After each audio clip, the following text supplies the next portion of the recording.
আজকে বলকার মাথা ন্যাড়া করে দিব। 3 দিন পর বলকার বিয়ে ছাদিয়ার সাথে। ন্যাড়া হলে আর বিয়ে করতে পারবে না, আর তখন ছাদিয়াকে নিয়ে আমি পালিয়ে যাব। কিরে, হঠাৎ করে আমার মাথার চুল কোথায় গেল? এখন আমাকে সাদিয়া তো বিয়ে করবে না, এখন আমি কি করব? আমাকে যেভাবে হোক নতুন চুল গজাতে হবে। একটা কাজ করি লিলি, ডাক্তারের কাছে যাই, এরপর তাকে আমার সমস্যাটি বলি। লিলি, ডাক্তার আমাকে সাহায্য করুন, আমার মাথার চুলকে যেন কেটে ফেলছে। এখন আমার বিয়ে, আমার যেভাবেই হোক মাথায় নতুন চুল গজাতে হবে। শুনুন বলকা, আপনি যদি আপনার মাথায় নতুন চুল গজাতে চান তাহলে আপনাকে একটি ইনজেকশন নিতে হবে এবং তার জন্য 10 লাখ টাকা খরচ হবে। এত টাকা আমি এখন কোথায় পাবো? আচ্ছা ডাক্তার, আপনি একটু অপেক্ষা করুন, আমি টাকা নিয়ে আসছি। এখন আমি 10 লক্ষ টাকা কোথায় পাবো? আমার বাড়ি ঘর বিক্রি করলে তো এত টাকা হবে না। এখন এত টাকা কোথায় পাবো? হে আল্লাহ, ব্যবস্থা করে দাও। শোনো শোনো, মহিষমারি গ্রামের মিরাজ বক্সারের সাথে ফাইট হবে। যে জিততে পারবে তাকে 30 কোটি টাকা দেওয়া হবে।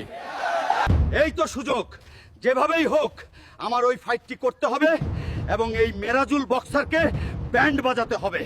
এমন কোন বাপের ছেলে আছো যে এই তালবাড়ির মিরাজুল ফাইটারের সাথে ফাইট করবে? থাকলে সামনে আসো। হ্যাঁ, আমি ফাইট করব এবং এই মিরাজুল ফাইটারকে পরাজিত করে এই 30 কোটি টাকা নিয়ে যাব এবং এই ফাইটারকে তাল খাওয়াই দিব।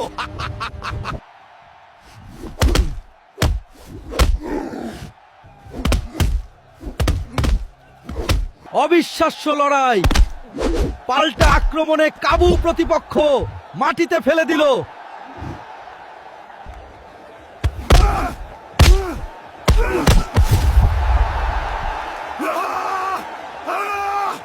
মহিষমারি গ্রামের এই মিরাজুল ফাইটারকে পরাজিত করে বলকা পেয়ে গেল 30 কোটি টাকা। এই নিন ডাক্তার, টাকা এখন আমার, আমাকে তাড়াতাড়ি সুইটি দিন।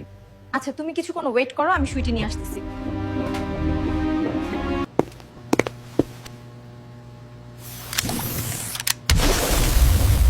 বন্ধুরা, অবশেষে আমি সফল হলাম। এখন সাদিয়ার সাথে বিয়ে করতে হবে। এখন আমি যাই, আর ভিডিওটা ভালো লেগে থাকলে লাইক করো,